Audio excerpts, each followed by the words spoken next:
δεν τα αρνιέμαι. Όποτε θέλω γίνομαι άγγελος. Και όποτε πάλι θέλω γίνομαι διάβολος.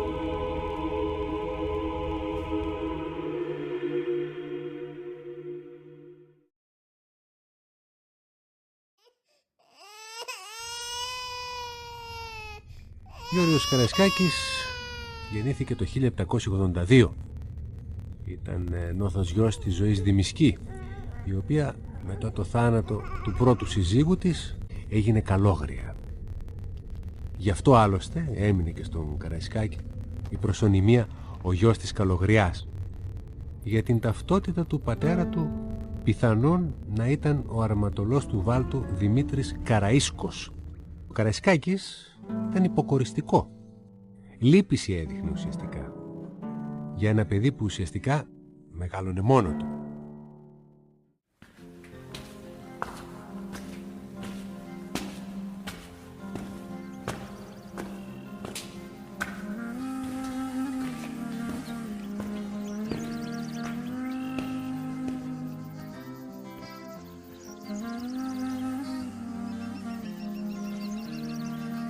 Πρότυπο για τον Γεώργιο Καραϊσκάκη την εποχή εκείνη ήταν οι κλέφτες και οι ερματολοί. Στα μάτια των παιδιών την εποχή εκείνη, οι κλέφτες και οι ερματολοί ενσάρκωναν την ελευθερία.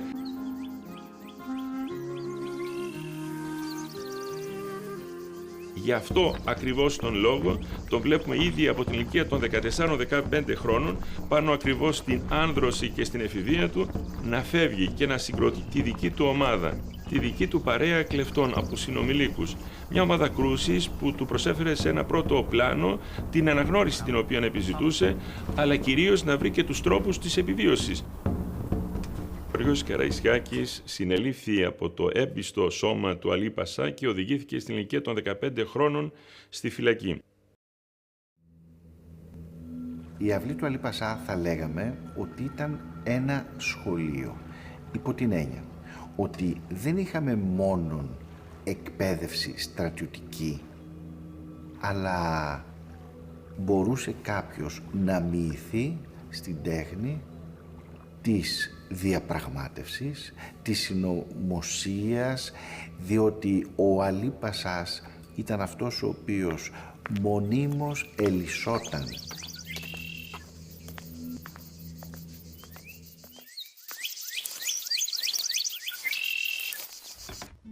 Στην πρώτη παραμονή του στην αυλή του Αλή Πασά θα παντρευτεί την Εγκολπία Σκυλοδήμου, η οποία καταγόταν από γνωστή οικογένεια αρματολών. Αρχικά θα υπηρετήσει στην αυλή του Αλή Πασά, τον οποίον θα ακολουθήσει στην εκστρατεία του κατά του Πασά Πασβάνογλου, μέχρι τη στιγμή βέβαια που λιποτάκτησε και πήγε στο πλευρό του Κατσαντώνη.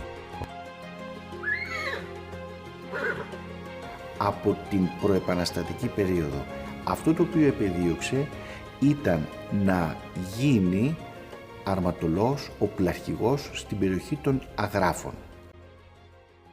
Και το κατόρθωσε τελικά το 1821.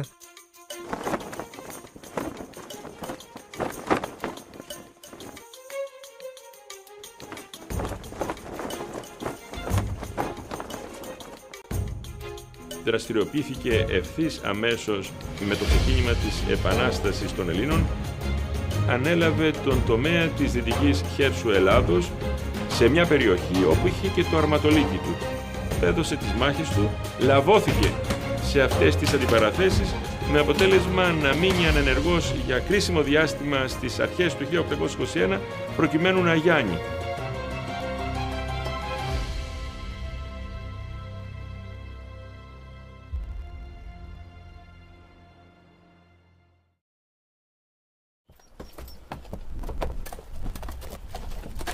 Μετά τη λύση της πρώτης πολιορκίας του Μεσολογγίου, το Δεκέμβρη του 1822, ένα κομμάτι του στρατού του Ομέρ Βριώνη και του Τουταχή χρειάστηκε να μετακινηθεί.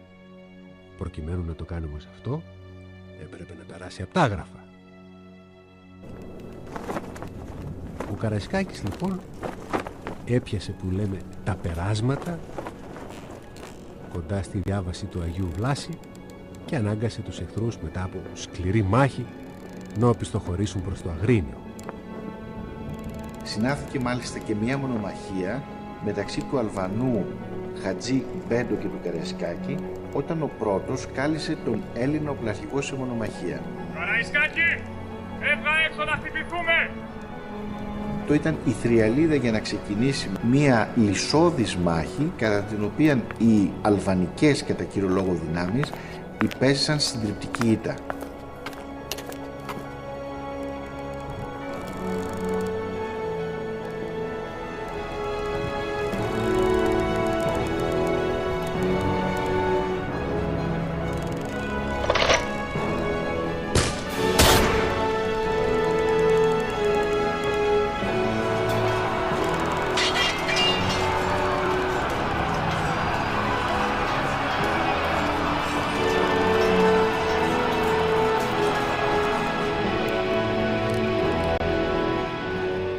Από το Σοβολάκο και μετά παίρνει όλα τα χαρακτηριστικά του αρχηγέτη, του στρατηλάτη, του στρατάρχη της Ρούμελης. Και με αυτό ακριβώς το νάθλο του κατάφερε να καθιερωθεί στη συνείδηση των Ελλήνων την εποχή εκείνη. Στο Μεσολόγγι λοιπόν ζήτησε επίμονα να διοριστεί αρχηγός των ελληνικών όπλων της επαρχίας των Αγράφων, αλλά και μπροστά θα βρει εμπόδιο τον Αλέξανδρο Μαυροκορδάτο, που για πολλούς ιστορικούς παραγνώριζε τον Καραϊσκάκη προκειμένου να στηρίξει τον Γιαννάκη Ράγκο.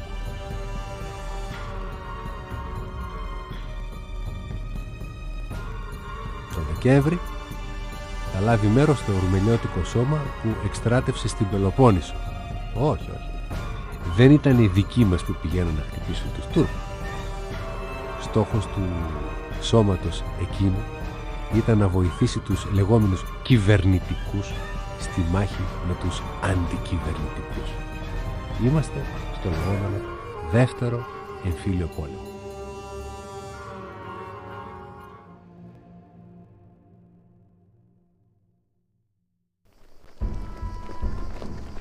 Ουσιαστικά ο δεύτερος εμφύλιος πόλεμος ολοκληρώνεται στην Ελλάδα, στην επαναστατημένη Ελλάδα, με την έλευση του Ιμπραήμ. Πάβει η εμφυλιοπολεμική αντιπαράθεση, με αποτέλεσμα ο Γεώργιος Καραϊσκάκης να βρίσκεται στο Μοριά. Γι' αυτό άλλωστε συμμετέχει και στην περίφημη μάχη στα Κρεμμύδια. Ο Μπραήμις και τα σκυλιά του μας φέραν στα συγκαλά μας. Τα όπλα δεν τα είχαμε για να χτυπιόμαστε μεταξύ μας, αλλά για να χτυπάμε τον οχτρό. Δεν τα αρνιέμαι. Όποτε θέλω γίνομαι άγγελος. Και όποτε πάλι θέλω γίνομαι διάβολος. Από τώρα έχω σκοπό να γίνω άγγελος.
Κομβικό γεγονός στην πορεία του Γεωργίου Καραϊσκάκη να μεταλλαχθεί είναι η ηρωική έξοδος του Μεσολογγίου. 10 Απριλίου του 1826 ορκίζεται ότι θα πάρει την εκδίκηση της αδικίας. Στις 18 και στις 19 Ιουλίου του 1826 ο Γεώργιος Καραϊσκάκης με 800 παλικάρια του βρίσκεται στο Ναύπλιο. Είναι 2 μέρες καθοριστικής σημασίας για την εξέλιξη, την πολιτική και τη στρατηγική του Γεωργίου Καραϊσκάκη, και τούτο διότι παίρνει τη μεγάλη, τη ρηξικέλευθη απόφαση να ταπεινωθεί, να ζητήσει συγγνώμη από τους προηγούμενους πολιτικούς και στρατιωτικούς του αντιπάλους. Η κυβέρνηση αποφασίζει να στείλει τον Καραϊσκάκη στη στερεά Ελλάδα για να αναζωοποιήσει τις επιχειρήσεις κατά των Τούρκων. Έτσι τον Μάιο του 1825 φτάνει στο Δίστομο και αποτρέπει την τελευταία στιγμή την κατάληψη της Άμφισσας από τους Τούρκους. Τον Ιούλιο του 1826 διορίζεται αρχιστράτηγος της Ρούμελης με πλήρη δικαιοδοσία. Και στις 24 Νοέμβρου του 1826 θα πετύχει μεγάλη νίκη εναντίον των Τούρκων στην Αράχοβα σε μια πολύμερη μάχη, κατά τη διάρκεια της οποίας θα αναδειχθούν οι μεγάλες του ικανότητες στη στρατηγική.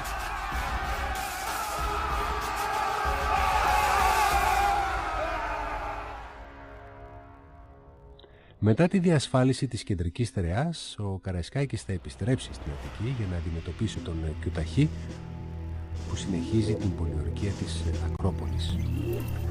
Στις 21 Απριλίου του 1827 οι ελληνικές δυνάμεις είχαν στρατοπεδεύσει στο Φάληρο για να αντιμετωπίσουν σε μία ακόμη μάχη τους Τούρκους. Την αρχιστρατηγία είχαν αναλάβει οι Άγγλοι φιλέλληνες Ριχάρδος Τσόρτς και ο Τόμας Κόχραν με απόφαση της Τρίτης Εθνοσυνέλευσης της Τριζίν. Το μεσημέρι της 22ης Απριλίου κάποιοι Έλληνες άρχισαν να ακροβολίζονται κατά μήκος της τουρκικής γραμμής στο Νεοφάλιο. Ο Καραϊσκάκης ξύπνησε από το φεκίδια, ανέβηκε στο άλογό του και έτρεξε στο πεδίο της μάχης, συνοδευόμενος από πολλούς έφικους, αξιωματικούς αλλά και άτακτο γύρο.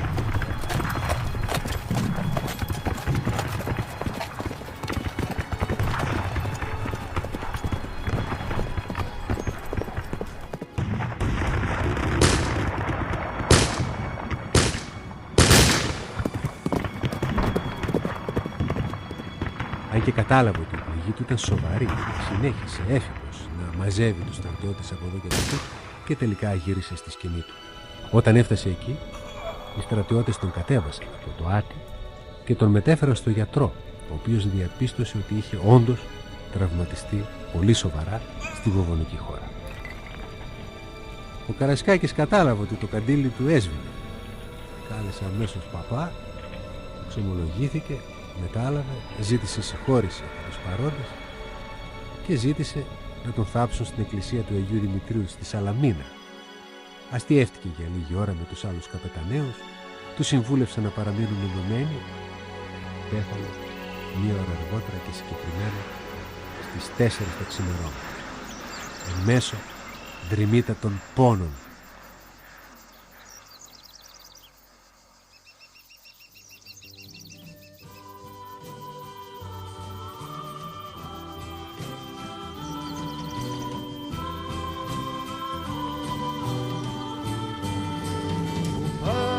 Παλικάρι, μπομπές ξεκινούνε και οι σκλάβες σου ουρλιάζουν στο βωμό. Ουρλιάζουν τα πλήθη, καμπάνες ηχούνε κι ο ύμνος σου τραντάζει το ναό.